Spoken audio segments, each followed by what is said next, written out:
All right, give me one more second and we will be ready to go.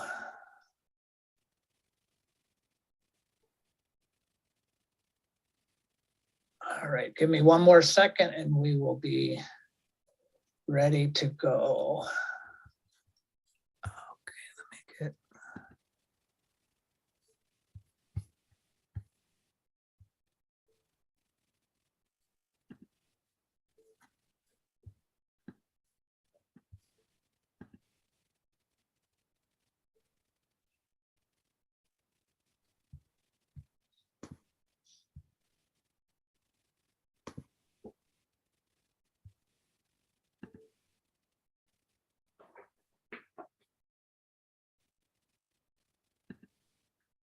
All right, welcome to the people who are just now joining, and we are glad that you are here taking time to explore the Little League rules.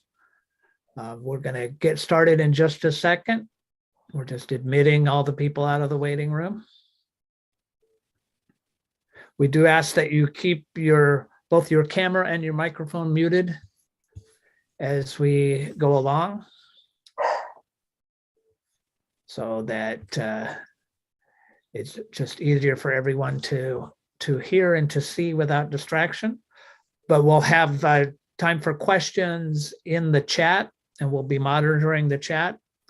And then there'll be a way to contact us later if you still have questions that you need to ask. But we're glad that you're here. Hope to see you out on the field, umpiring, coaching, watching all these games for all our great players. All right, so it is 7 o'clock and I'm going to get us started and keep on admitting people as we get on here. Good evening, everyone. My name is Mark Teagle and I am the umpire-in-chief for District 44. And I'm one of your instructors tonight. Joining me is Jim Malaris, who is a District 44 redshirt umpire, also a high school umpire and rules guru. And we're going to take you through over the next 2 nights, take you through most of the Little League rule book, or as much of it as we can, hitting the high points, knowing that it takes years to kind of get it all. And it's always good to be looking at those rules and how they're evolving and changing. We want to talk about the 3 aspects of umpiring, and they are rules knowledge, which we're going to be talking about today, and then mechanics, which is what you do on the field, being the plate umpire, being the base umpire. And then the 3rd category is game management, how you help the game flow, how you keep things going, how you deal with the people that are on the field, both the players, coaches, managers, and all those 3 things together work to make you an effective umpire. Tonight, we'll talk about the rules. On this Saturday morning, we have the last of our scheduled mechanics clinics. It's going to be at Cupertino Little League from 9 in the morning till noon. And I encourage you to go to that if you still haven't had some training. Last weekend, we had a 2-day clinic that was part of the 5 districts of Section 5. And there were 65 umpires there from all over the South Bay that were getting a very in-depth training in umpire mechanics. And so we want to encourage you to do all of that, but we'll also work with people, individuals, people that want to get into umpiring. You know, it's never too late to get started. All right, so let's go on, and we're going to talk about the new rules this year, or the goals of this presentation. We want to educate brand new umpires. We want to refresh experienced umpires, because it's always good to kind of get into baseball mode as you start the season. And while this is primarily intended for umpires, it can be a resource for managers, coaches, and parents. And hopefully all those managers, coaches, and parents will consider becoming umpires someday, or at least people who know a little bit about the rules and can take advantage of that. So we want to remind you of the Zoom protocols for tonight. You should keep your own video off. That will enable us to limit or help direct the bandwidth towards our two presenters as we go back and forth and the slides that you're looking at now. You should be on mute. If you need to ask a question, you can ask it in the chat, or you can hit us up afterwards. My personal email is on the District 44 website, and I can give it to you as well. But just want to do that to make us more efficient with our time use. Both Jim and I are monitoring the chat, and we will try to answer those questions, or some of them we may bring into the discussion. We're also going to have some scenarios upon which we will do voting. You'll be polled, like, is this ball fair or foul? Is this person safe or out? And encourage you to take part in that. We'll let you know when that is coming. So as we go on, I already mentioned this at Cupertino Little League this coming Saturday, 9 to 12. And you don't have to sign up, just show up, be ready for 3 hours of very intense umpire instruction. And hopefully a lot of the people that have already been to the 4 other clinics that we did across District 44 are here tonight. We've already got 44 people right now in the room, so this is good.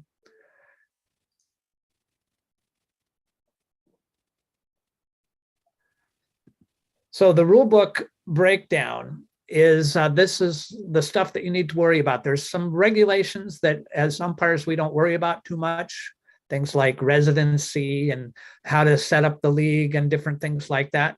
But we do want to worry about the information that's in the pitchers regulation that has to do with pitch counts, days of rest, things like that. Field decorum, that's the behavior of players, managers, fans. But then we get into the rules proper. Rule 1, objectives of the game. 2 is the definitions. It's a good place to start if you want to kind of get an introduction to a topic. Start in the rules. Then game preliminaries, things that happen before the game, starting and ending the game. Rule 5, putting the ball in play, when the ball is live and when it is not. And then the next 3 are just really key: the batter, the runner, the pitcher, and that pretty much covers all the game activities. And then the one that we pay a particular attention to, the one about the umpire, that guides us as we go along. So see, this is still me, Jim, right? Okay, yes. We're going back and forth, and it feels like I've been doing all the talking, which I have. But in the Rule 9, very important rules for us. 9.02a, all judgment calls are final. That means balls and strikes, fair and foul, safe and out. They cannot appeal those. They can ask for you to reconsider. They can ask for you to get information from your partner, but those are judgment calls. And in your judgment, you have the final word as an umpire. An illegal interpretation of any rule, if there's a decision that's in conflict with a rule, that may be protested. And there is a very specific procedure for protesting a rule that you go through and go through to the end. But a ball or a strike, fair, foul, safe, out cannot be protested. And umpire's decision is final. You cannot overrule another umpire. You can give them more information, but it's still going to be his or her call. You're not required to check with your partner, but if you have a sense that, oh, okay, maybe there's some more information, maybe something like a pulled foot, or you were blocked out from the view of the tag and the ball might have come out that you didn't see, that's when you should get more information from your partner, but you still own that call. If you think you saw it plainly, there's no reason to go to your partner. You can just say, listen, coach, I saw it. That's my call. and you're going to go on from there. And so our updates for 2022, there's no significant changes. Last year, there were a bunch of changes that came about, a lot of them because of COVID, trying to give people a chance to play, but they clarified this one rule. It's the definition of an at-bat.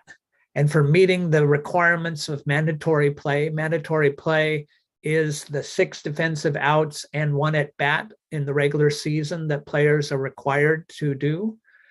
If you become a batter, in order for your at-bat to count for mandatory play, you have to come in with no count. So you can't be somebody who assumes the count after some other thing like a batting out of order that gets caught in the nick of time, or some other thing like an injury.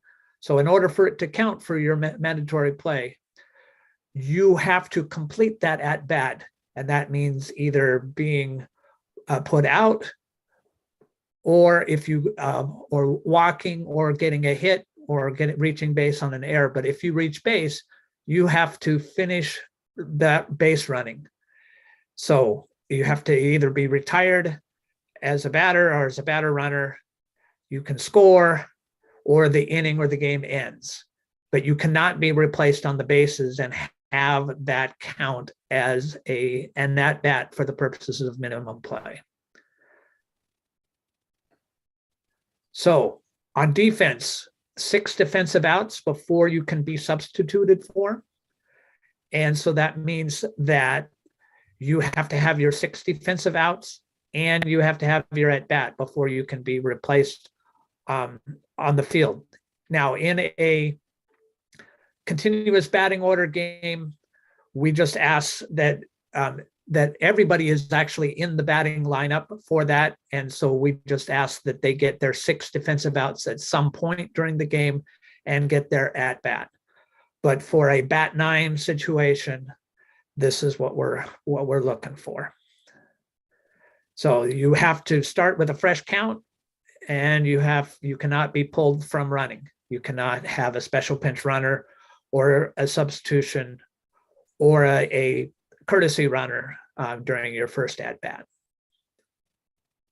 So that will cover mandatory play, I think. And going to go on to, I think, are we on to our equipment? Yeah, there's just one question in the chat room about do we umpires need to keep track of mandatory play on the continuous batting order? As Mark mentioned, we don't necessarily keep track of all of those defensive substitutions, but in a bat 9, yes, the home plate umpire should be monitoring mandatory play. Yeah. And we do track the pitchers and the catchers in a continuous batting order game, just because there are restrictions on when a pitcher can continue pitching, or when they need to stop, or when they can move to catcher, or from catcher to pitcher. But we'll get to that as we go along. Yeah. All right. Thanks for the question. All right. Well, let's talk about equipment. Bats. Bats, there's a last major bat change, I think was probably around 5 years ago. So we've been dealing with this kind of definition of a legal bat for a while now. So it could be a non-wood or laminated bat that has the USA baseball logo. That means it meets the USA bat standard. These logos have been around for a while now. There's a picture of it there in the upper right. The diameter cannot exceed 2 5/8 inches. These are sometimes referred to as big barrel bats, as a 2 5/8 inch barrel. Those are legal in Little League now. When my son was playing, they were not, but they are now with that logo. Length, majors and below, they can be no longer than 33 inches. So if somebody comes to an at bat and they're carrying a 34-inch bat, that's an illegal bat in majors and below. Intermediate and juniors, they can play with 34-inch bats. And all BPF 1.15 bats, BPF stands for bat performance factor, those are prohibited. prior to when they made this change in the bat standard, say 5 years ago, there were a lot of bats out there that say Little League approved BPF 1.15 on them. Those bats are illegal, even if they have a Little League approved on it. That BPF 1.15 bat is illegal now. Solid one-piece wood barrel bats, they don't require a USA baseball logo. And sometimes there's a hybrid bat out there that may have a composite handle and a wood barrel. Those would need to have the USA baseball logo. They have to be a solid one-piece barrel to be excluded from the USA baseball stamp. And pine tar, boy, as Mark said, I officiate high school. They love pine tar in high school. It's not legal in Little League, so it can't be used at any level. And helmets. So on the shell, there can be no cracks, no decal, no paint, no pine tar, and it can't be mirror-like.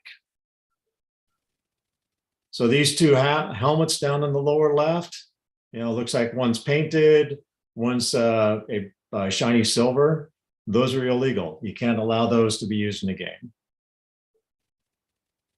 The padding on the inside of a helmet, you have to make sure it's properly attached, that it's not missing, and that it's not taped. I see a lot of helmets where through the ear holes, they'll tape the padding back into the helmet because it's fallen out. That helmet is not legal and should not be used in Little League. Tape may be covering a crack as well, so you wouldn't know if you could, unless you have X-ray vision and can see through that tape. The jaw guard or the C-flap, they're okay if the helmet and the C-flap come from the same manufacturer. If they're from different manufacturers, then you need to get a letter from the helmet manufacturer to make it actually legal. Catcher's helmets. Something that, same kinds of things we're looking for when we do an equipment inspection. The helmet, the shell can have no cracks, no decals, and no paint on it. Padding, once again, properly attached, not missing, not damaged, and no tape. The cage, it can't be bent or cracked. If you see any of that, then you have to take it out of the game immediately. And screws, and this is where I normally see issues with catcher's helmets, is they're missing screws. They should be securely attached. You should be able to take the cage and shake it with your hand, and those screws should hold it pretty tight.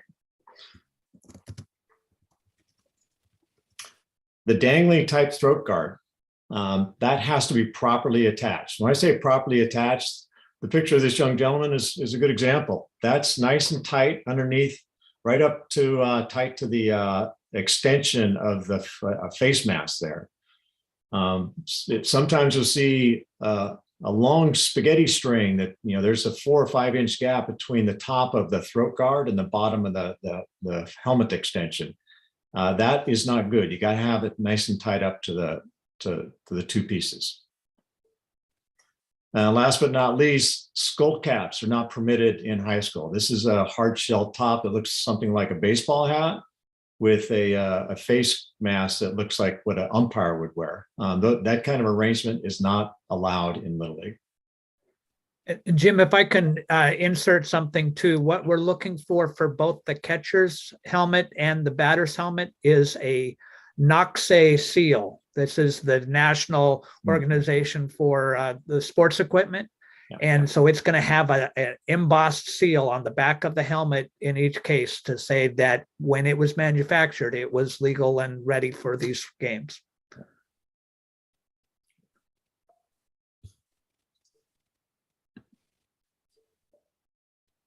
All right, so that catcher's helmet that we just looked at, that legal catcher's helmet with the dangling throat guard, it's required during the game, obviously, when anybody is warming up the pitcher from the squad. Now, if there's somebody who's going to warm up the pitcher, if they just go to the home plate and have a glove, that's okay. They're just playing catch. But if they go down in the squad, they have to be wearing a catcher's helmet, a legal catcher's helmet.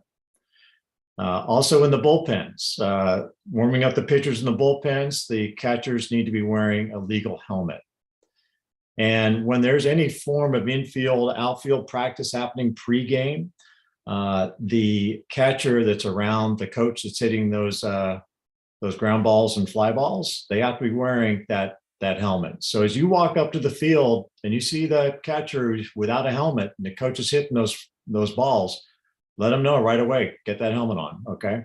Your job starts as soon as you walk up to the field. All right, so let's see an example of why a dangling throat type guard is required. Goes right up under the protection, get him right in the throat. Oh my. Well, as far as I'm concerned, you can take that thing off the mask then. That's just an extension of the mask. And Buster's a pretty tough guy, but I think that one probably hurt a little bit. All right, so we don't want the balls jamming up onto the into the Adam's apple area. That's what it's there for. All right, let's move on to the pitchers. Pitchers attire. The undersleeve shirts, if they're exposed, they can't be white or gray. Had a high school game this week where I first had, before the game could start, I had to tell the starting pitcher to go take their white undershirt off. I can't have that. They can have no items on the hands or wrists, things like sweatbands, tape, those rubber bracelets that may seem innocuous, but you got to have all that stuff off of that hands and wrists. Sleeve lengths of any individual shall be approximately the same length. You can't have, long on one arm, short on the other. And the pitcher's glove, exclusive of the piping can be white or gray, but the leather of the glove cannot be white or light gray. Same with batting gloves. Sometimes pitchers wear a batting glove underneath their pitching glove. It can't be white, gray, or optical yellow. I mentioned white and gray. If you find that a glove could be distracting, if you're distracted by it, then maybe the batter's distracted by it as well. Sometimes there's some quite bright gloves out there. And if that bright color is the dominant color in the glove, think about whether or not that's a distracting item and have the glove swapped out if necessary.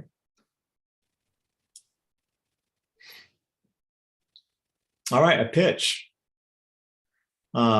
Any ball that's delivered to the batter by the pitcher is a pitch. And pitches are important because there's a pitch count limit. And sometimes we add pitches to the pitcher's count, even though the ball's not delivered to the batter. So things like an illegal pitch, that is a pitch that's added to the pitch count. An intentional walk.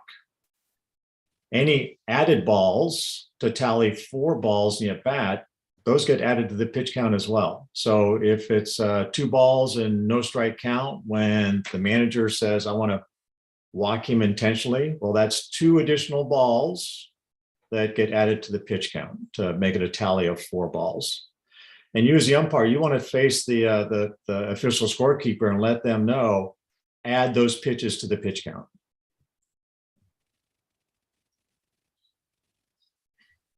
Now, there are some restrictions on catcher to pitcher movement. We're going to go through that right now.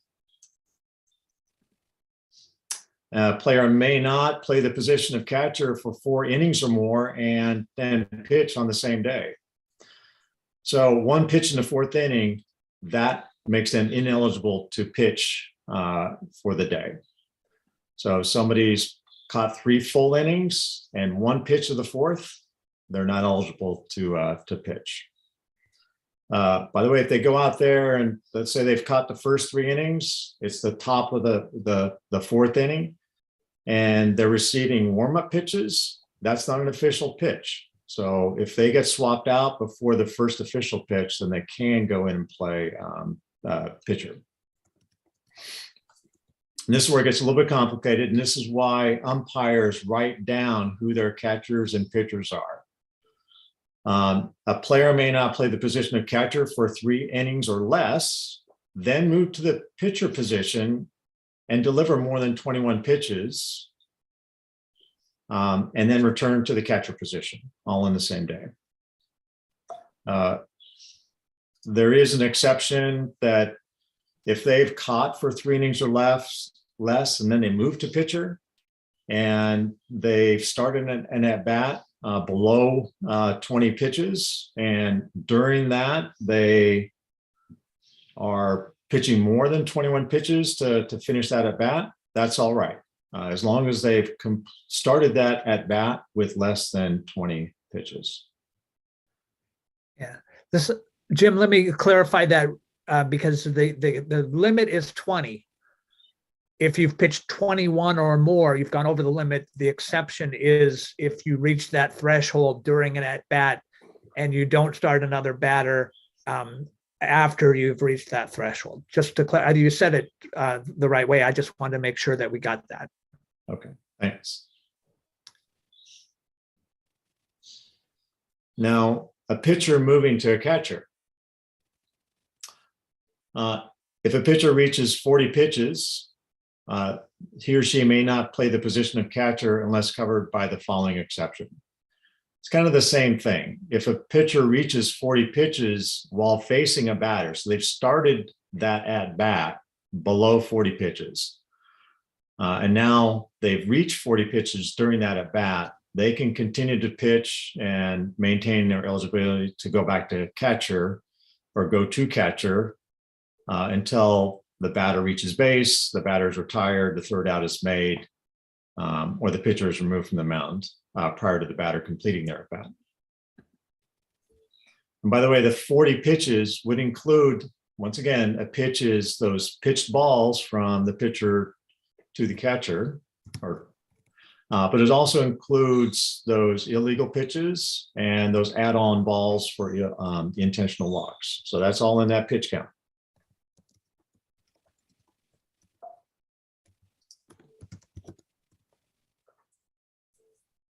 Now, visits on defense. It's a little bit different from majors to minors. There's allowed visits per pitcher, and there's a time per inning and a time per game or number per game. So in the majors, you can visit your pitcher once per inning or twice per game without risk of having to go out and swap out the pitcher. But when you go out to visit that pitcher for the second time in an inning, you have the coach needs to swap the pitcher. Or when they go to visit the pitcher for the third time, they have to swap the pitcher out. In minors, it's just one additional. So they can visit their pitcher twice in an inning and 3 times in a game without risk of removing their pitcher. But as soon as they go out the third time in an inning or the 4th time in the game, then the pitcher has to be removed. Now, what's considered a visit doesn't necessarily mean that the coach needs to go and visit the pitcher. If they go and talk to any player on their defense, even if they don't talk to the pitcher, that's still a visit. And you have to mark down your visits. And we'll talk about that actually tomorrow night in terms of how best to do that. And if it's to go check out an injury, that's not considered a visit. This is, a visit is going to talk to your pitcher about strategy or how they're feeling, anything that's a non-injury related discussion.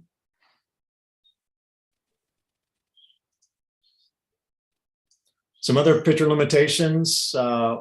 Pitchers, once they're removed from the mound, they can't return as a pitcher. They're done for that day. The manager has to remove the pitcher when the pitcher reaches their limit for their age group, and go to the rule book for what those limits are. There's also days of rest. That's not on the umpire to know that. That's on the manager to know if a pitcher is legal or not with their days of rest. There's that exception, once again, if they reach their limit, the pitch count limit that's specified in Reg 6, then while facing a batter, the pitcher can finish out that at bat and still not violate the letter of the regulation. So batter reaches base, batter's retired, the third mate is out somewhere else in the half inning, or the pitcher's removed prior to the batter completing their at bat.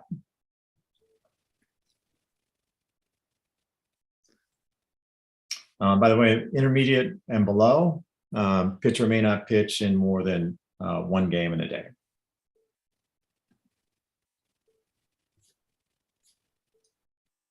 Okay. All right, we're moving on to batting. Let me just say one more thing about the pitch count. You're going to have a pitch counter at your game along with your scorekeeper. And in addition to just keeping track of the number of pitches, this pitch counter should also mark when the at-bat finishes so that you know where there's a new batter, so that if somebody reaches a threshold, we were just talking about 20 pitches, but they can pitch to that person a little bit longer until they finish their at-bat or the inning ends.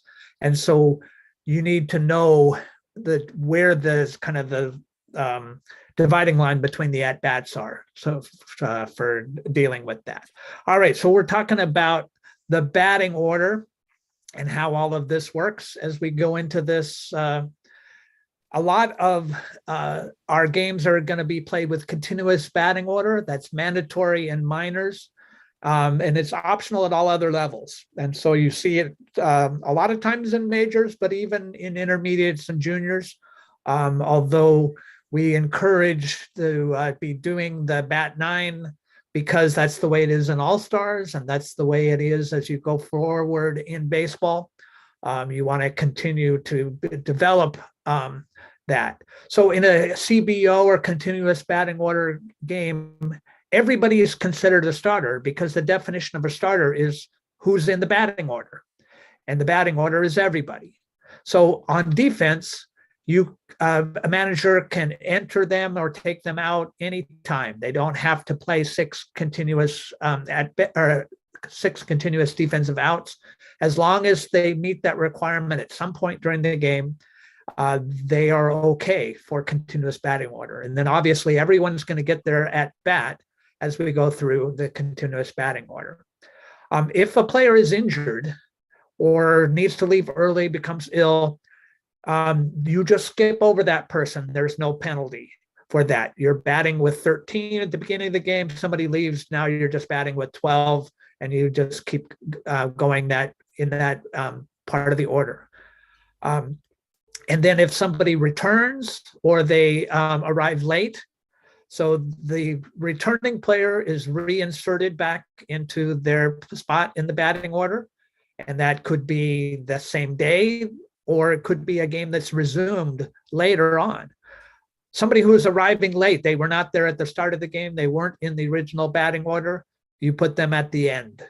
And that's where they go as we go through that continuous batting order. If somebody has an at bat and they get injured while on the bases or making their way to the bases, then you can take the player that made the last out and use them as a substitute runner, but that doesn't change the batting order. And so we just bring that person in and keep going. We have a courtesy runner rule that for the pitcher or the catcher of record, the person who is currently listed as the pitcher or catcher, if you have 2 outs, you can have somebody run for that person.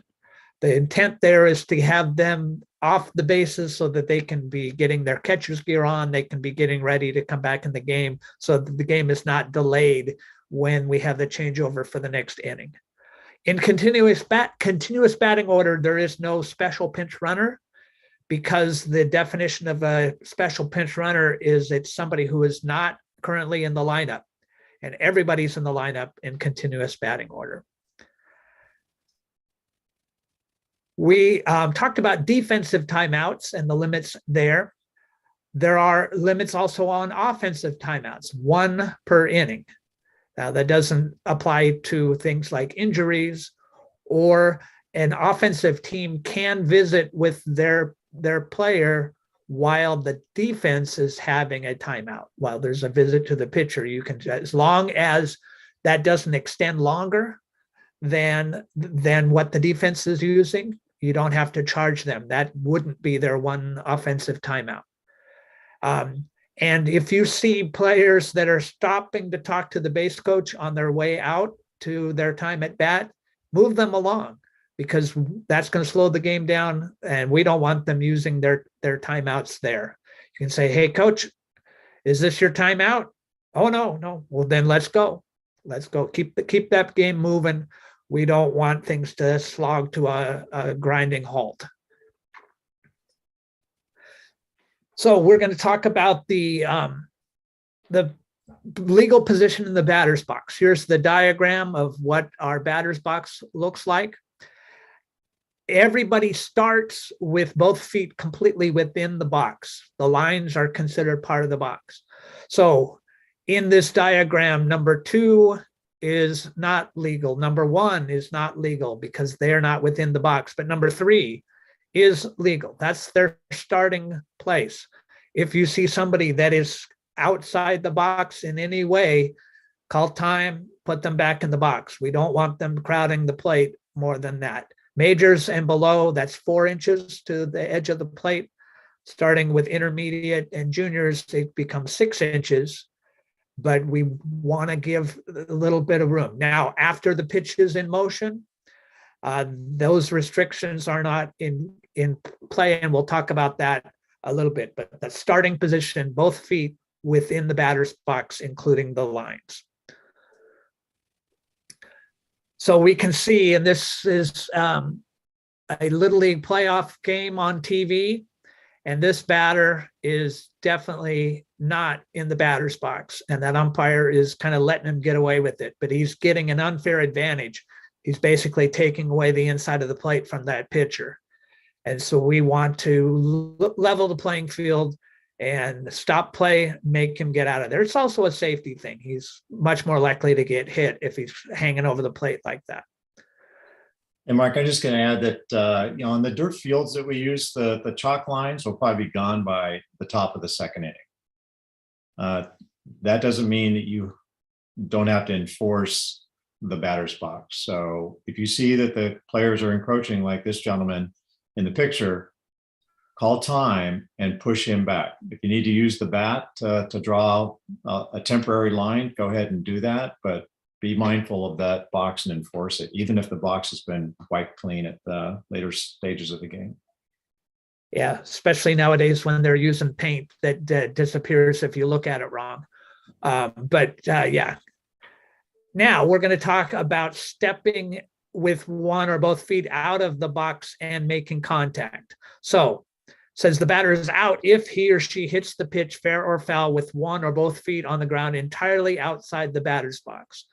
So entirely outside means that if any part of the foot is still on the line, they are legal. But in this case, he is completely out of the box. He's hit the ball. It doesn't matter if it's fair or foul. And it doesn't matter so much that you're on the plate in Little League. You can have your heel on the line and your toes on the plate. Touching the plate doesn't make you illegal. Being on the ground completely outside of the batter's box does. That's an immediate dead ball.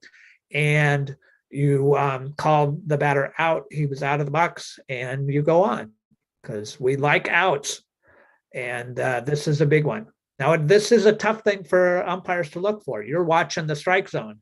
You're not looking at the batter's feet. But if it's obvious, maybe they're just stepping out every time, you can be more aware of it. It's the plate umpire's call only. All right. Now, definition of a bunt. And this is important to play through your mind, because there are times when it's important to know whether something is a bunt, like if you bunt foul on for strike 3, or if you bunt at something that resembles an infield fly. An infield fly cannot be a bunt. So it's something not swung at, intentionally met, tapped slowly, and that's what a bunt is. If you're holding the bat in the strike zone, that is not an attempted bunt. If you don't offer at the pitch, you have to move the bat in the direction of the pitch, where I would say offer at it, like just try to hit it. He's not trying to hit it. You don't have to pull the bat back. Just having that bat out there does not make it a strike. And we're going to go on to a ball. And so basically, anything that's not a strike is going to be a ball. Does not enter the strike zone in flight, is not swung at, right? And if the pitch bounces in front of the plate, it's still a hit by pitch if it hits the batter, but the batter can hit it. And it cannot be a caught third strike if it has bounced, and then even if it gets caught by the catcher, it's a third strike not caught, because that third strike needs to be caught on the fly from the pitcher. And then we're going on to an intentional walk. And in my majors and minors, you can have the manager ask for an intentional walk at any point during the at-bat. And then you add those 4 pitches to the pitch count, if that's where you're at. But the manager is the only one who can request that, and it's after requesting time. That message can be relayed maybe from the batter, but it's the manager's call. And he has to call time. Usually they'll just hold up 4 fingers, and that's the international sign for an intentional walk. And the runners don't advance unless they're forced. So if you have somebody at second base and you have an intentional walk to put the force back in order, that runner at second is just going to stay there.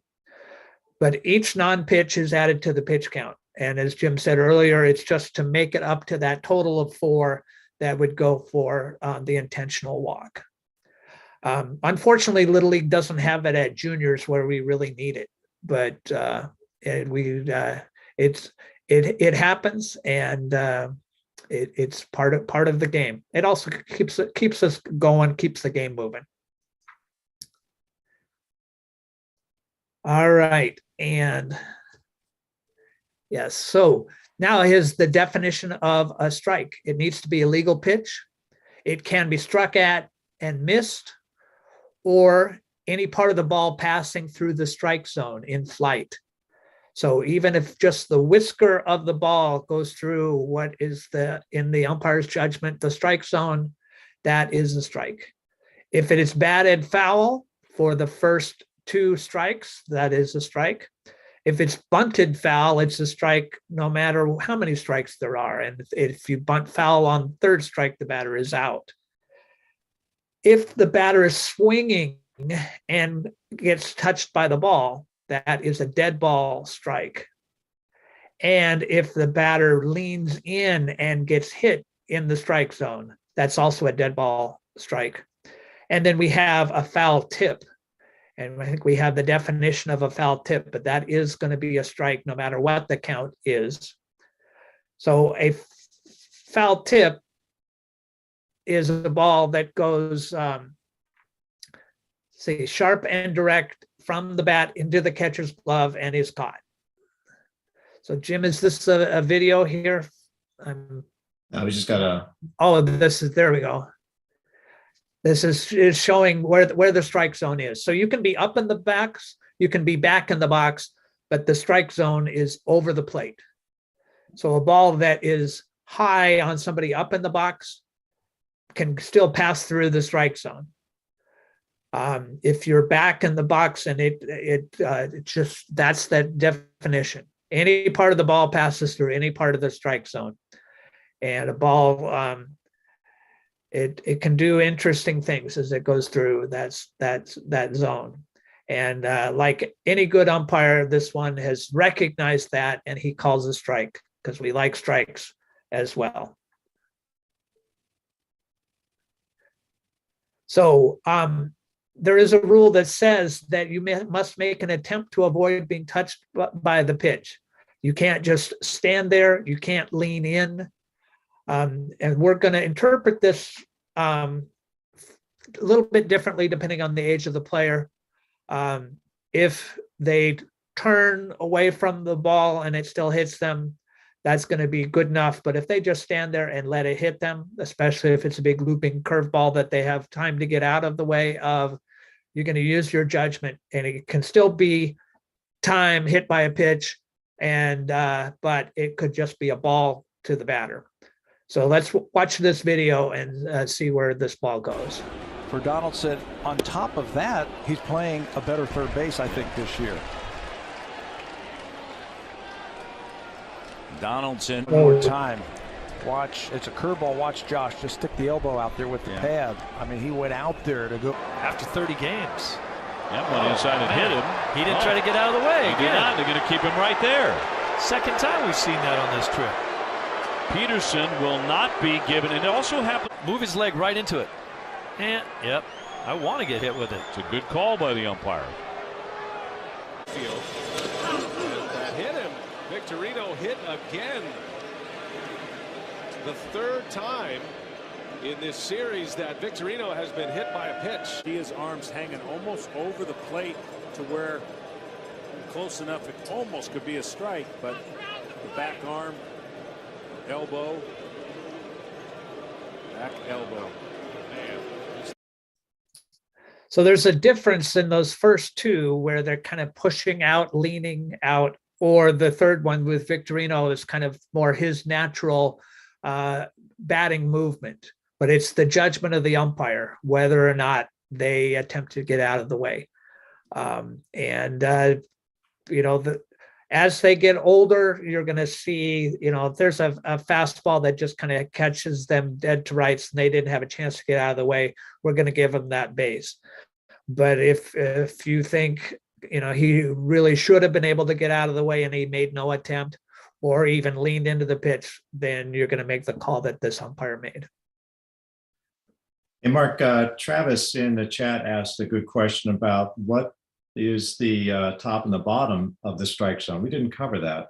You want to? So in Little League, we talk about the knees to the armpits, or just kind of where that stance would be. So I tend to call just right at the bottom of the knees, or just right at the knees, and then up to about the hands. Minors, it's going to be a little bit higher. As the players get a little bit older, that top of the strike zone is going to get a little closer to that midpoint between the letters and the belt. How would you define it, Jim? Yeah, well, Little League, the definition on the rule book is top of the knee to the armpits. And so if you're in minors, you're going to grab everything that's in that huge area. You're going to grab as many strikes as you can. And if if the top of the ball grazes the bottom of that strike zone, then the bottom of the ball is going to be at the hollow of the knee. It's going to be pretty far down. So know that you are working with kind of that bottom of the kneecap is kind of the top, it's the bottom of the strike zone. And I'm with you, Mark. As players get a little bit older, they get a little bit more refined. In the juniors and seniors, some of these kids are high school players, and it's a different strike zone. So you may tighten it up a little bit as you get up into those levels. But if you're working, especially a lot of minor games, you're going to go with the Little League book, which is the top of the knee to the armpits, and grab all the strikes you can in there. Yeah. And as a rule of thumb, it's better to go a little wider than it is to go up or down. Think about from a coaching standpoint, you don't want those players swinging at those high pitches up at their shoulders. You don't want them swinging at stuff that's down in the middle of their shin, but they can reach those inside and out pitches. So, maybe just think about maybe a ball's width on either side of the plate at the lower level. But as you get up, as the players have a little more control, then that strike zone can get a little bit tighter. But you can be thinking about hittable pitches as you're going along. But good questions.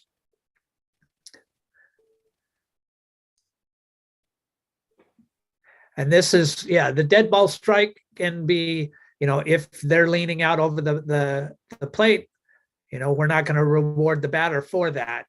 We're going to reward the pitcher because he put the ball right in the strike zone, and that batter should not have gotten his body in the way in that strike zone. So in that case, you call time, you say that's a strike, and you add it to the count. And but it's also a dead ball, so it counts in the pitch count. It's a dead ball, so nobody can advance. If it's strike 3, it doesn't have to be caught for the third strike not caught or third strike caught rule. It's just strike 3 if it's a dead ball strike. So not only does it hurt, but you get a strike for it. So it doesn't seem fair, but that's the way it is.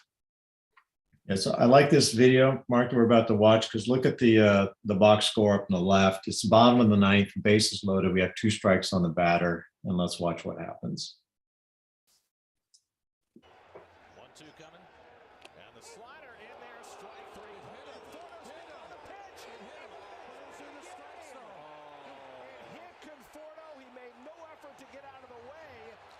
I'm sorry I couldn't get good sound on this, but I thought the video was quite telling.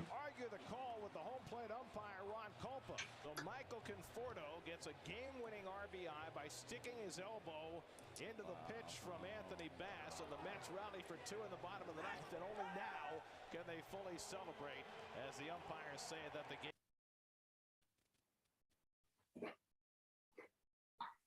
And umpires don't always get the calls right.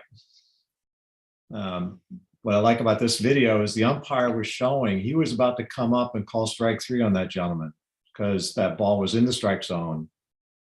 And then he awarded the base. So, Mark, what do you think? Should that have been a base award on that? No, it should have been strike 3 in my mind. Yeah. But then, the winning run scored and they got to go home. So I don't know if that figured into it or not. But yeah, and it's hindsight is 2020, and you can see these things on the video. Real time, you just got to go with what the umpire decides. Yeah. All right. So there's a common myth in baseball that the hands are part of the bat. The hands are not part of the bat. Last I checked, my hands are part of my body. It is a strike, as we just talked about. If the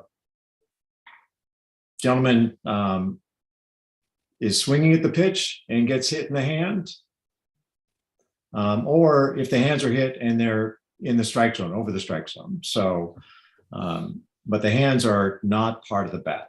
Let's watch this video. Will come up next and bat in the 9th spot, and then we're back to the top.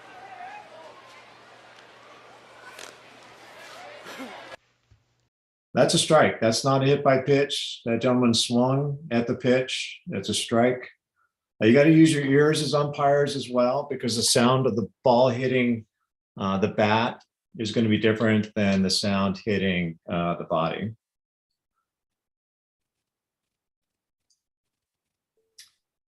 All right, uncaught third strike. This is major division and above. It doesn't apply to minors. The batter becomes a runner on an uncaught third strike, given some conditions, and that is that first base is unoccupied, or first base is unoccupied with 2 outs. So if it was the last out potentially in the inning, then the uncut third strike is in play. The batter may advance to first base anytime before entering the dugout or any other dead ball area. If they actually go to the dugout and don't try to run down to first base, then they're out just for abandoning. But they do have that opportunity to try to run down to first base and beat the throw down there, where the first baseman would just touch on the base before the batter runner got there to retire that batter runner.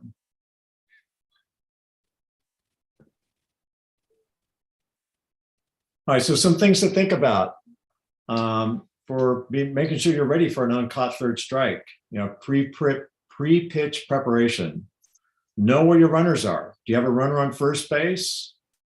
Do you have a runner on third base? That's number 3 on this. How many outs are there? Know all that stuff, because it all comes into play. If you've got a runner on first base and less than 2 outs, then that uncaught third strike, the batter's out. He can't advance to first base.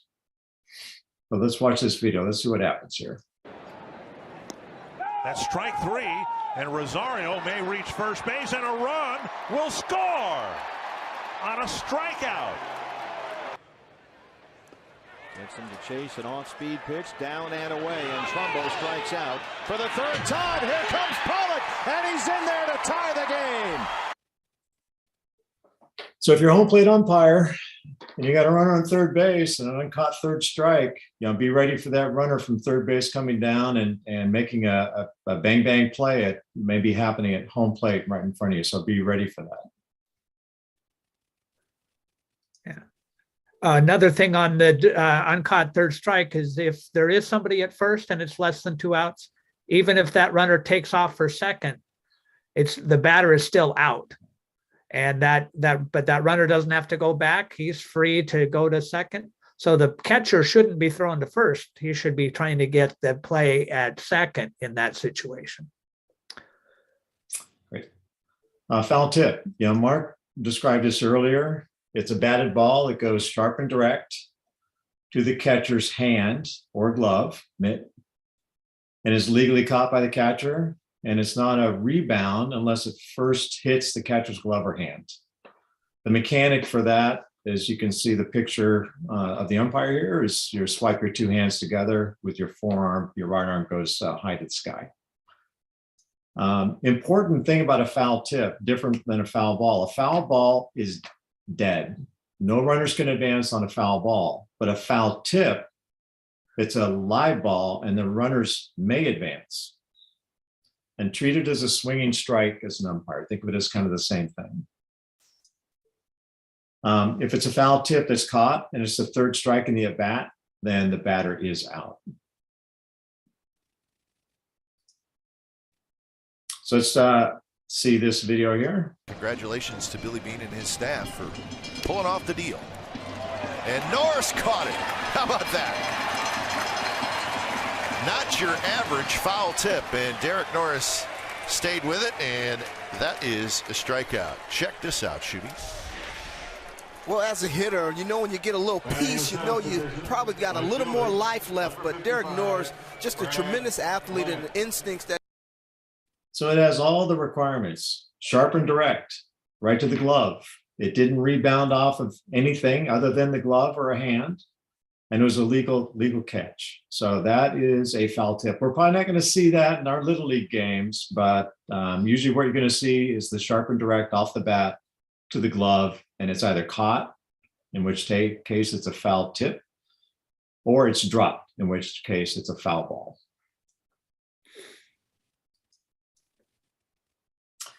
All right, fair ball. Fair ball is a batted ball. It settles on fair ground, so that means it stops rolling. Or it can be touched in fair territory. It bounds fair past first or third base on or over fair territory. And they can go into foul territory after that, but as long as it bounds fair past first or third on or over fair territory, then it's a fair ball, regardless of what the ball does after that.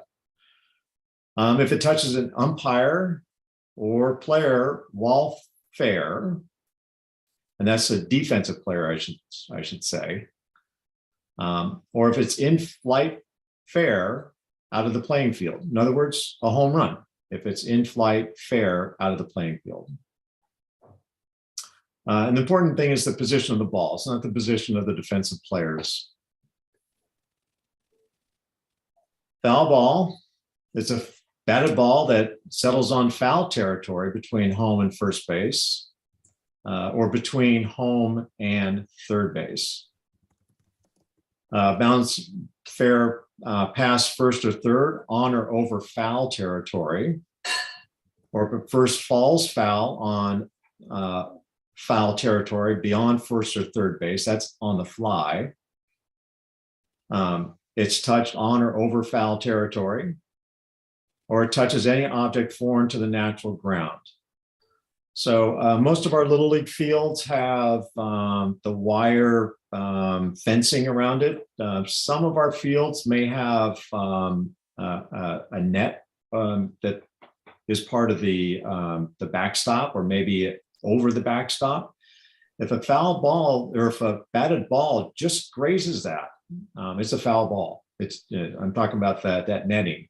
Even if it doesn't really seem to disrupt the path of the ball, it's still a foul ball. Once again, position of the ball is paramount here. So we talked about the position of the ball and the foul line. It's not the fielder's feet. All right, 2 pictures here. So if you look on the left, our fielder's got their foot in foul territory. This is looking down the first baseline, but that ball is caught over fair territory. On the right-hand picture, the fielder's feet are both in foul territory, but the position of the ball, or excuse me, the feet are in fair territory. The position of the ball is in foul territory. So if that, say, was if that's a ball that's on the fly, then that's just a caught foul and the batter's out. If it's a bounding ball, then that could be a foul ball.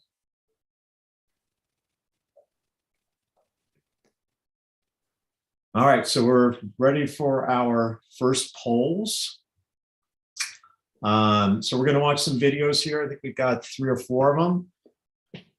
We're going to roll them one at a time, and you got a chance to vote if it's fair or foul. First up. Darno bounces that one slowly right to the bag and hits the cushion. All right, so we'll watch that one more time.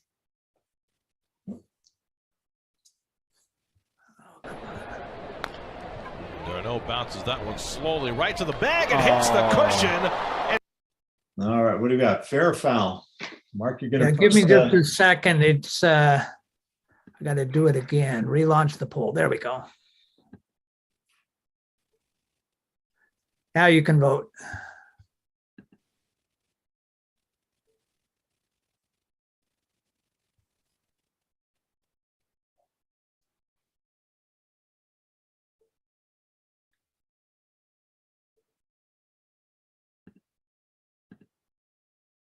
All right.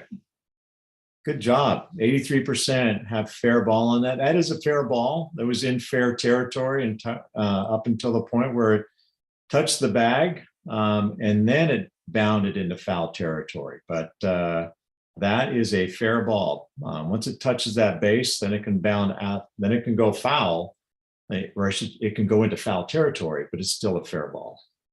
Nice job. All right, let's go to number 2.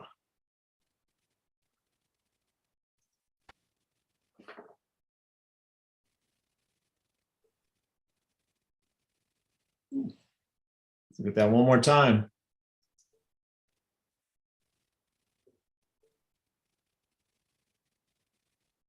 Wicked spinning ball. We got fair foul. Let's see. Let's get that poll up.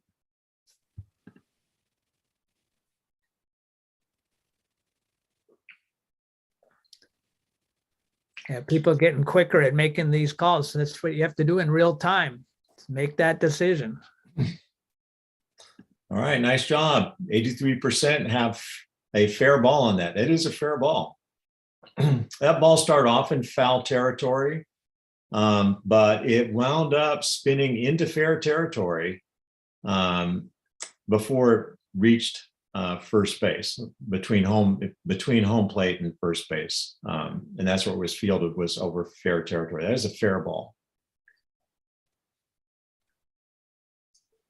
All right, number 3. First and RBI in the 5th. Headley trying to take advantage of the runner back at third. Remember, the ball just dancing along the chalk line, and it was. All right.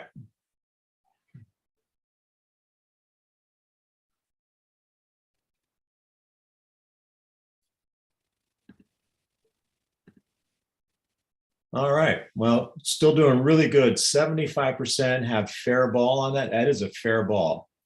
Now that ball did roll completely into foul territory for a moment, and then it rolled back into fair territory, and then back into foul territory, and back into fair territory, and settled on the line.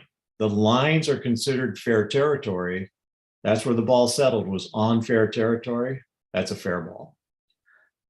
That's why you'll hear people say, touch it while it's foul, touch it while it's foul, because that's will determine a foul ball at that point. All right, last one.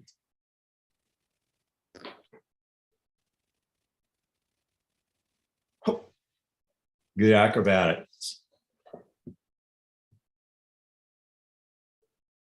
All right, I've got a ball in flight over fair territory, but it first contacts the ground in foul territory. What do we got?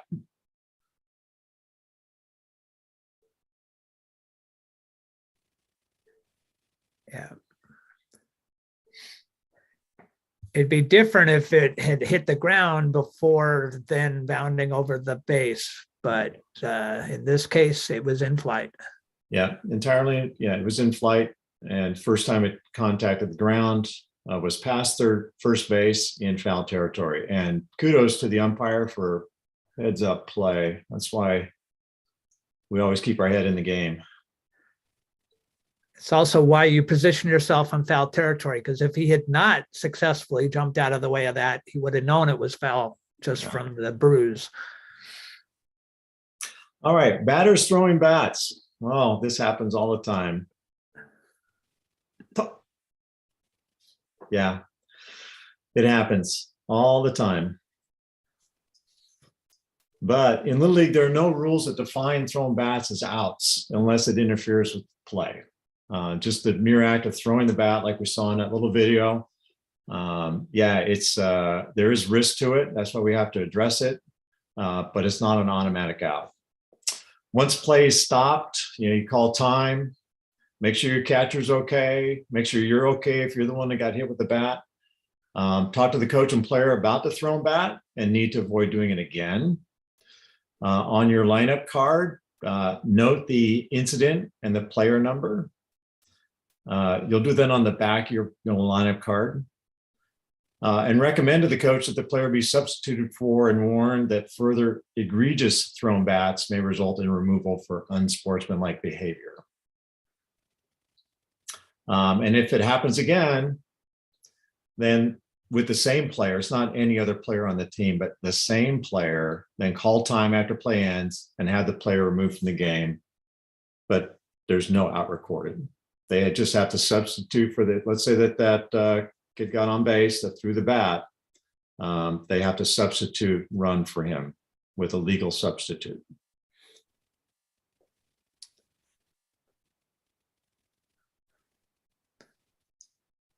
All right, we're going on to the definition of a catch.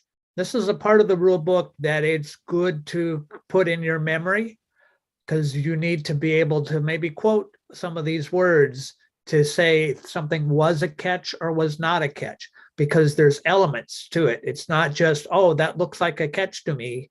It has to meet the definition of a catch. So let's look at some of these words here. So it is a ball that's in flight.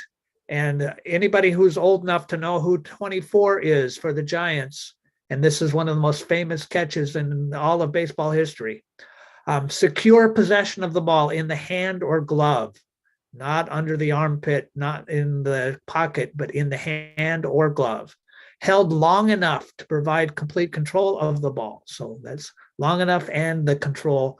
And then the release of the ball is voluntary and intentional. Then we have some things if it is not a catch. And so if the ball drops to the ground because you collide with a player or you collide with a wall or you fall down and the ball comes out, that's not voluntary release. That's an involuntary release. And so it is not a catch in that case. Or if the defensive touches a fly ball and then it touches an umpire or an offensive team member and then is caught by another defensive player, that ball is no longer in flight once it hits something other than that, that defensive player. Now it can hit two defensive players. One can bump it up and the other one can catch it. That ball is still in flight. But if it's touched by a base runner or by the umpire or by the wall or a fence, then that ball is no longer in flight and it can no longer be caught for the purposes of the rule. So we're going to get ready to vote on this. And is the ball held long enough? Popped up. Who's going to get it? Mason Crane calling it, ranging deep into right field. Did he drop it or was it on the transfer?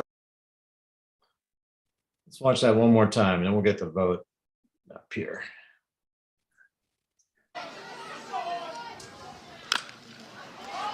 Popped up. Who's going to get it? Mason Crane calling it, ranging deep into right field. Did he drop it or was it on the transfer?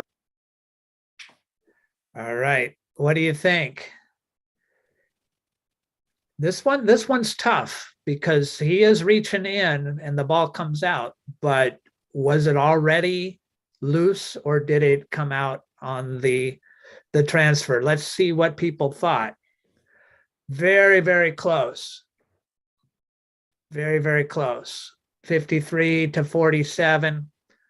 And so, it's the umpire's judgment on a catch. He was reaching out because on the transfer or reaching in to make that throw on that release, that can come out there. All right.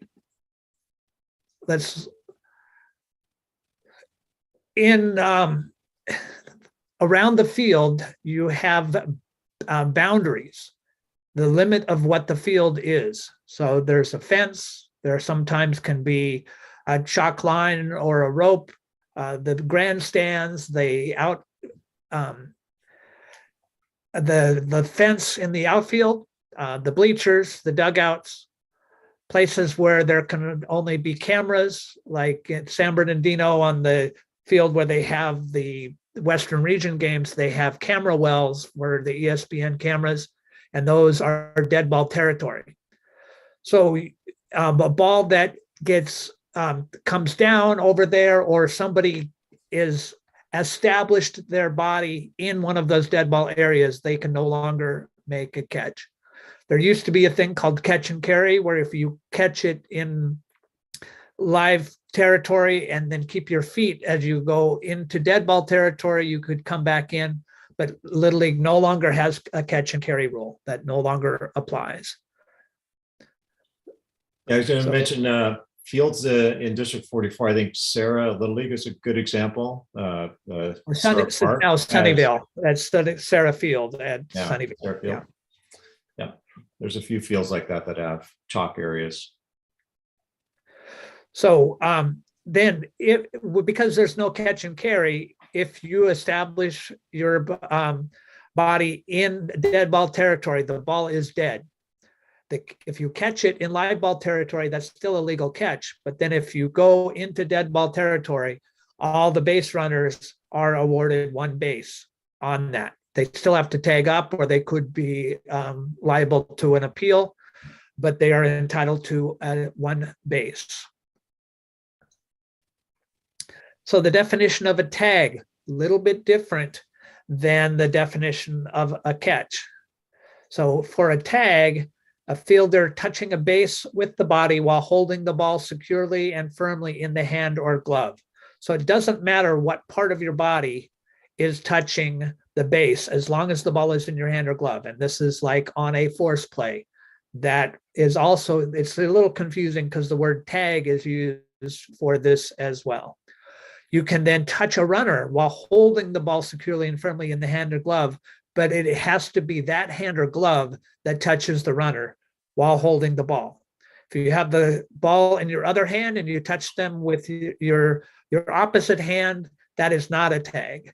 And so as an umpire, sometimes you see them reach out and tag, but the ball's in the other hand, and that does not count. So know where the ball is at all times.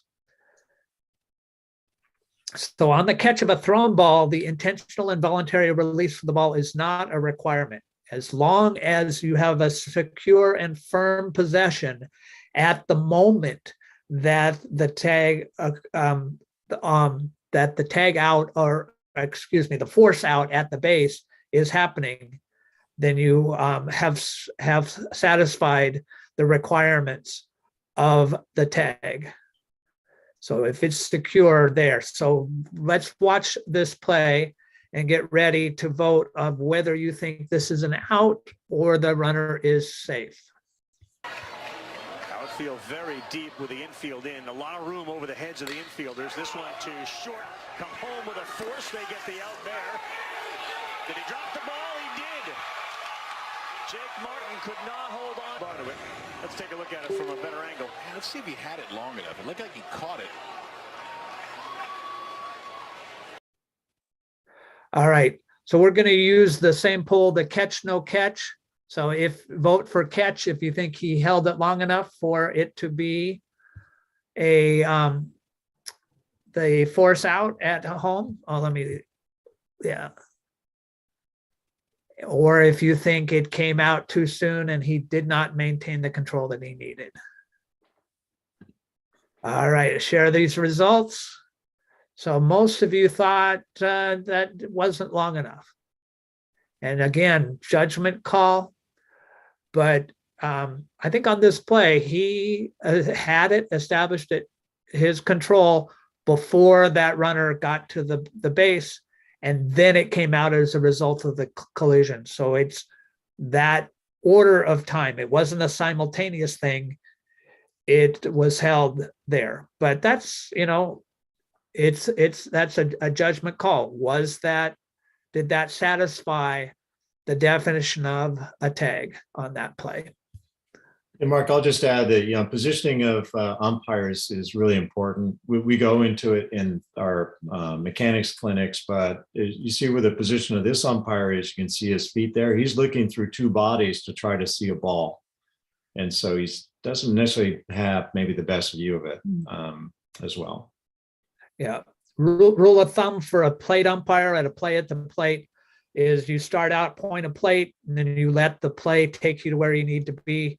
You want to just be kind of in the hip pocket of that catcher, trying to see that space between the runner and that fielder. But that's the tough play. That's where you really earn your hot dog and your Coke, making that call. All right. So these are the criteria. Look at where that ball is. It's up there, basically in his armpit. Is that in the hand or glove? No.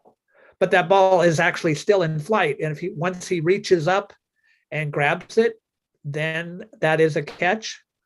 But if that's where it is when he's got his foot on the base and he's trying to get a force out, that is not a catch for that purpose, right? It is not, but it's still in flight. All right, so we're going to talk a little bit about infield fly rule. And what this is it's preventing the defense from getting a cheap double play. Pop up in the infield and the runners don't know, should I run, should I stay? And that indecisiveness. So we're looking at a ball that is a fair fly ball. It cannot be a line drive or even just a kind of a looper. It needs to be a fly ball. And it cannot be a bunt. We talked about that earlier. That definition of a bunt comes into effect on this play. So there need to be less than 2 outs, and you need to have runners at first and second, or first, second, and third. Okay, first base only does not satisfy the requirements. So we're looking at a play made by an infielder, or that could have been made by an infielder with ordinary effort. And ordinary effort is different for different divisions. For minors and probably even for majors, you're looking for somebody that's basically camped under the ball, and that's a catch they should make. As they get a little bit older, they can be moving, but we're not looking for somebody who is making a catch on the run or really having to stretch out. Now, if the infield is drawn in, like if they're looking for a play at the plate and it gets blooped over them where they would have normally played, that's still not ordinary effort. We're looking at ordinary effort, and it's not defined by the edge of the grass either, because infielders can make plays with ordinary effort out onto the grass a little ways. It's just what is ordinary effort for the fielders of that age division, not that particular infielder.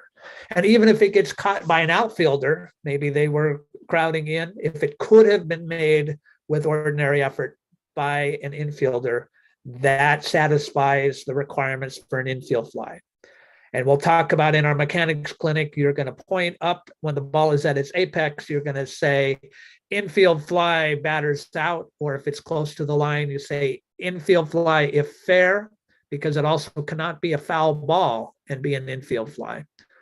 And so when you say that, one umpire says it, the other one repeats it, that is a signal to the base runners that they no longer have to run. They're not forced to run, but the ball is live. Runners may advance at their own risk. If the ball is caught, they do need to tag up. So here's a towering infield fly. That's Barry Bonds up at bat. So this is an old video. Bases loaded, one out. Here's the pitch. Bonds swings and hits a pop-up out in front of the plate. Out goes the catcher Barrett. They end up letting the ball drop, but Nathan Perez better just cross the plate. He's standing away from the plate, and he tags the plate, and he scores! The Expos did not know the rule. Now Aurelia goes to second base, and over to third goes Grissom. I don't think anybody in the field knew the rule.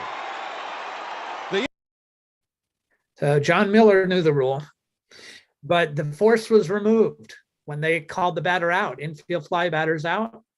And so because they did not tag the runner from third, they thought they could just force him out.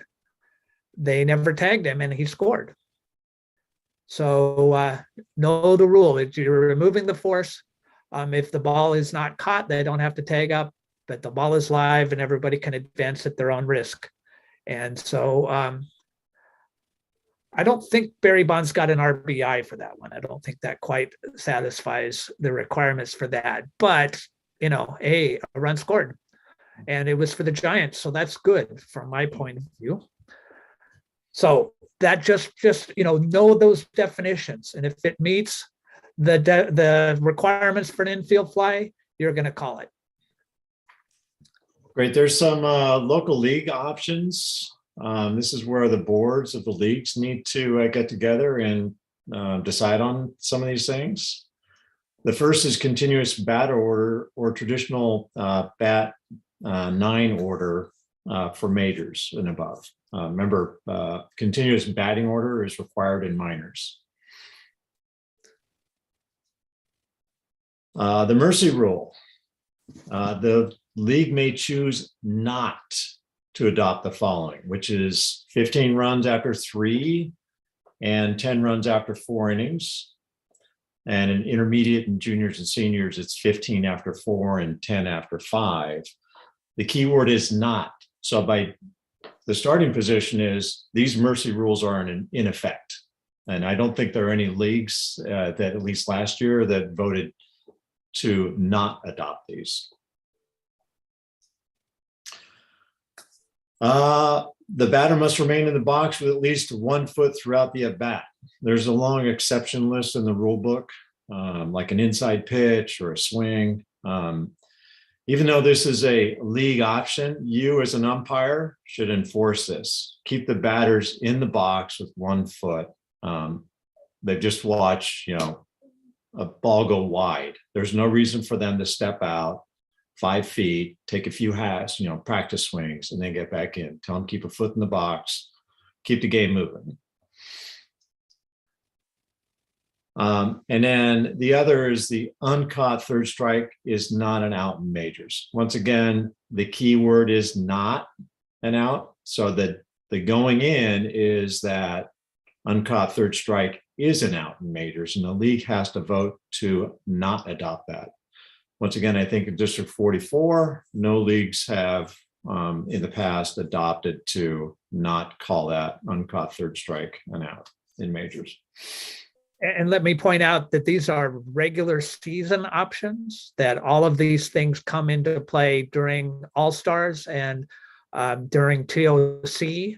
So there will be like the Bat 9 majors and above in TOC, and in all levels of All-Stars will be Bat 9. The mercy rule, the foot in the box, and the uncaught third strike, those are all in place in the postseason.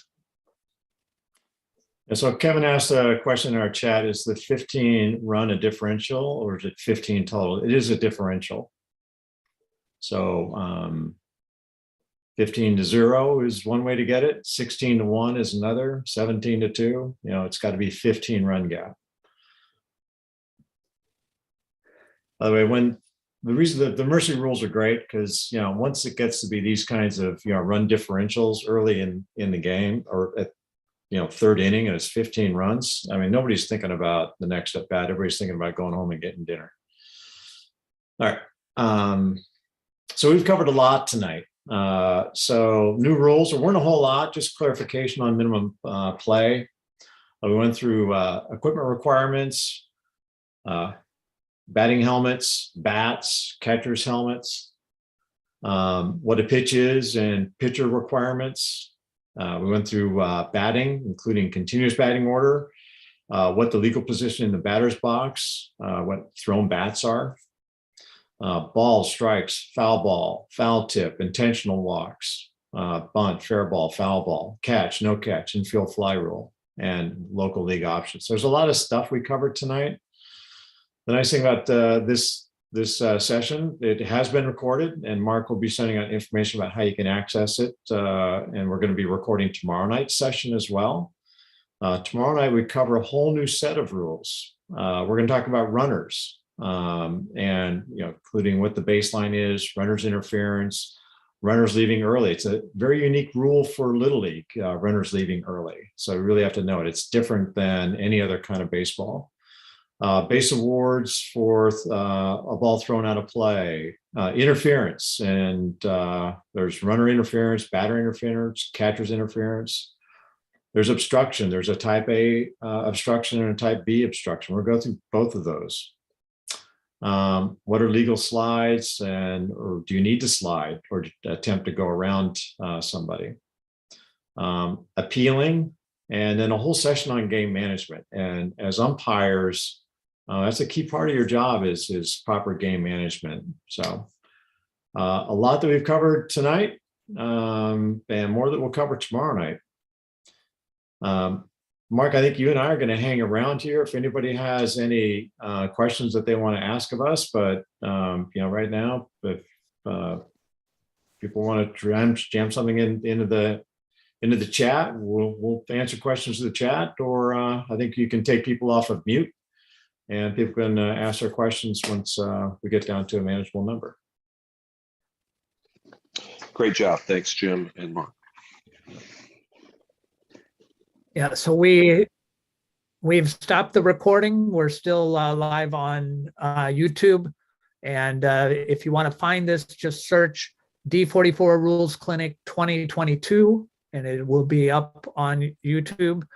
But yeah, go ahead. Jim, why don't we take the slides down, and we can populate if people want to turn on their camera, turn on their microphone, and ask questions, and we can go into that as well. But we'll hopefully see you all tomorrow. And but if you are not able to attend, it's still going to be up there and recorded, and you can watch it many, many, many times over and over and over again until you get sick and tired of seeing the two of us. Sean, do you have a question? I do. Can you guys spend maybe 2 minutes on just, I mean, you guys, the red shirts are amazing. Can you talk about like the journey of a red shirt? I know it's kind of hard to do in 2 minutes, but just talk about like how you get to that point. Is that possible? Sure. Jim, why don't you share your umpiring journey, and then I'll fill in the gaps from a UIC perspective. Yeah, so I came up in Little League with my son. I managed his teams at Campbell Little League from T-ball through majors. he wanted to play, continue to play after Little League. He wanted to play high school and college. And I knew if he wanted to get that level, I had to stop coaching him. But I loved the game and I wanted to stay connected to it. So I started umpiring at Campbell Little League. Umpired a lot of games and helped out the UIC there. I did not want to be the UIC, but I did a lot to help her mentor new umpires. I took time out to just watch youth umpires work games to give them feedback. And from that, I think that started my journey, really kind of you got to give back a little bit more. You got to understand the game a lot to put in the time to work games, really work your mechanics, work your judgment, work your timing, and give back a little bit as well. It's not just about working games. It's also, I think, getting and providing a little bit of help to your local league that kind of gets you on Mark's radar screen. So that's what I did, and Mark took me. So yeah, and I'm glad I did.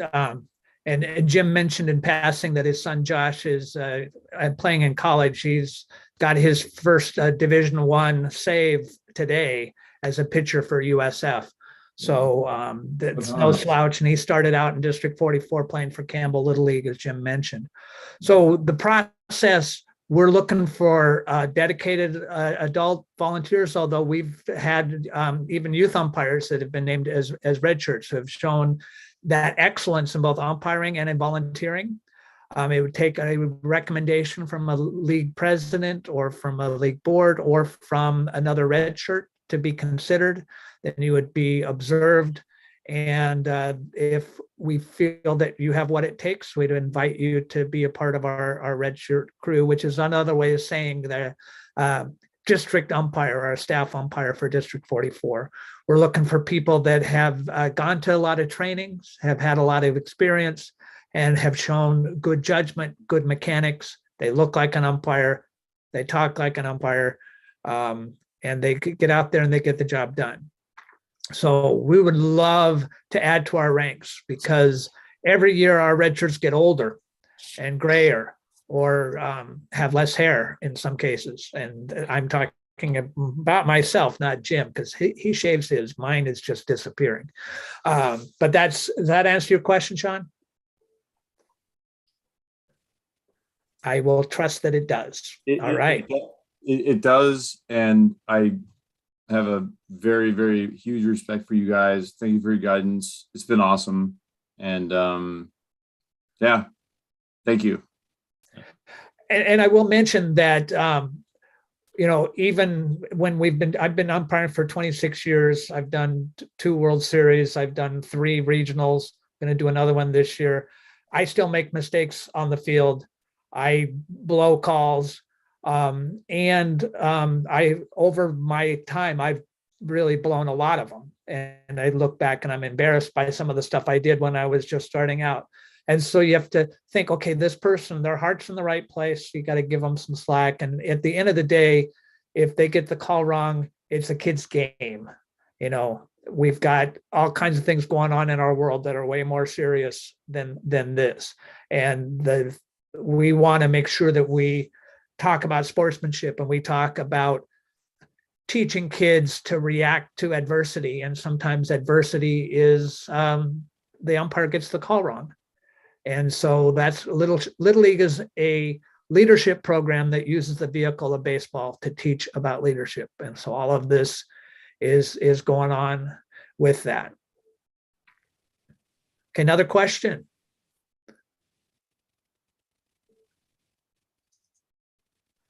Saving it all for tomorrow night, which is good. Mark, I'm sorry. I'll ask one more. Sorry. Okay. I can't shut up. I think one of the biggest barriers to getting new umpires into the program, parents, everything else, is the fear of parents. And I know you've got a really cool kind of take on if parents or coaches or managers are being aggressive or coming at us as umpires, like how we deal with that. And I think Russ Drews is on the call. He taught me something very, very critical last year in terms of like make the call with conviction and walk away. Can you talk a little bit about that? Like, how do you deal with some of the pressures on the field? Sorry. Yeah, there's in a big picture way, we are working to create a culture in District 44, each of our leagues, of positivity, of good sportsmanship, of realizing that umpires are human, and that we just need to let it go.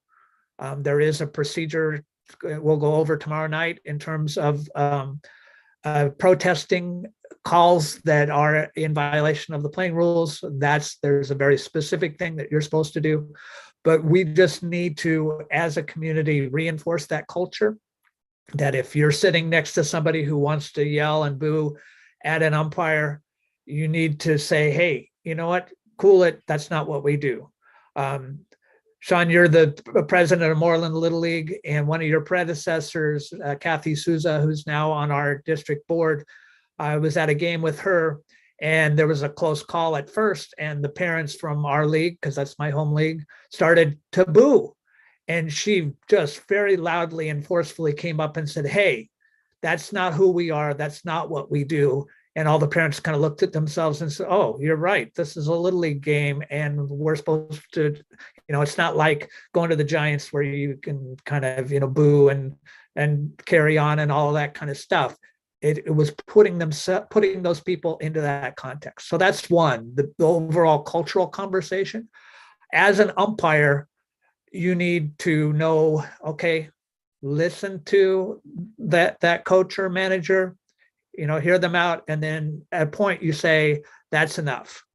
You don't want to say not one more word or something like that. Don't back yourself into a corner. Just say enough and then walk away. Because if that person does not take you at your word and doesn't realize what enough means, and they continue, then they can be ejected, and they would have to sit out their next physically played game, which is what the rule says.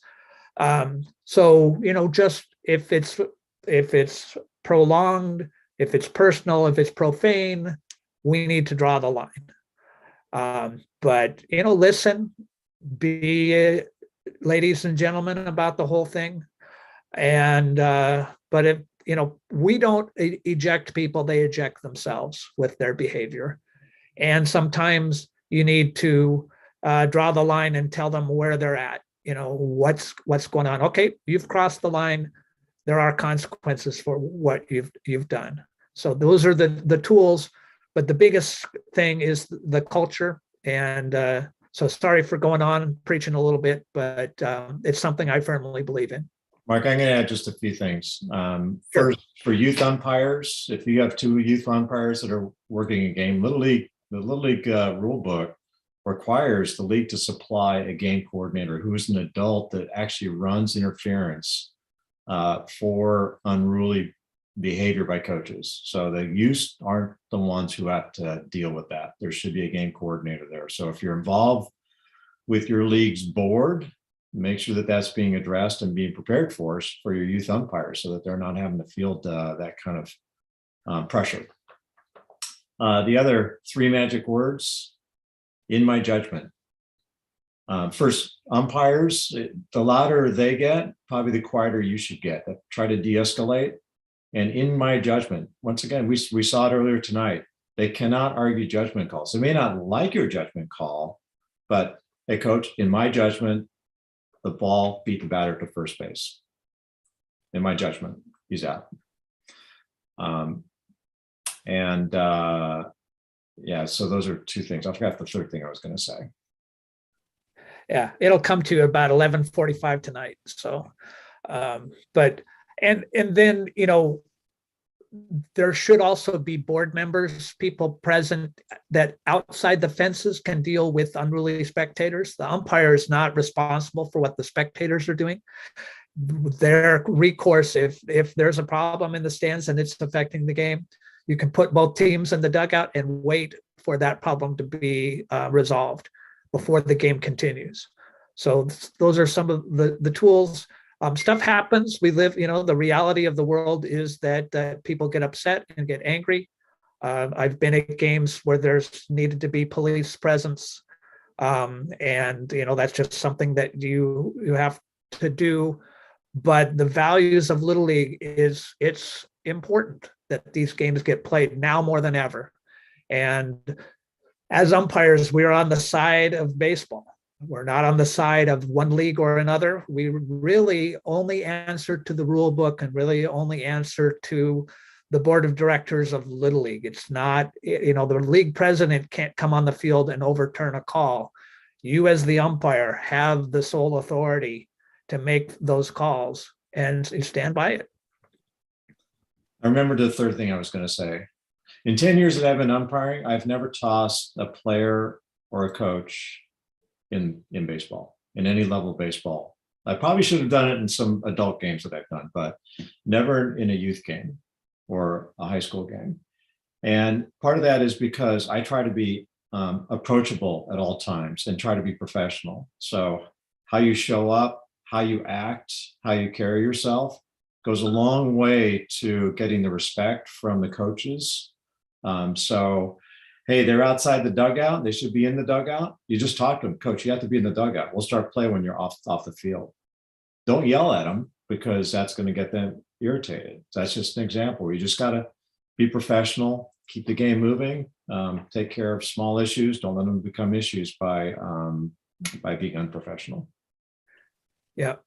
Thanks for sharing that, Jim. And I wish I could say that, but I have a few ejections in my past, but people who know me know I'm a pretty laid back guy, and the people that were ejected by me deserve to be ejected. So Lewis Gray asks in the chat, what's the minimum age for youth umpires? I don't know if there's actually a defined rule, but I wouldn't have a major player umpiring a major game, and I wouldn't have a minor player umpiring a major game or a minor game. So think about it as, level down. So minor guys can maybe umpire your farm games. Major guys could umpire your minor games, but don't have them umpire within their same division. And Little League does not have a specific rule. And so it is up to the board of directors of each league to set their own parameters. And we can advise on that, but that's a local decision.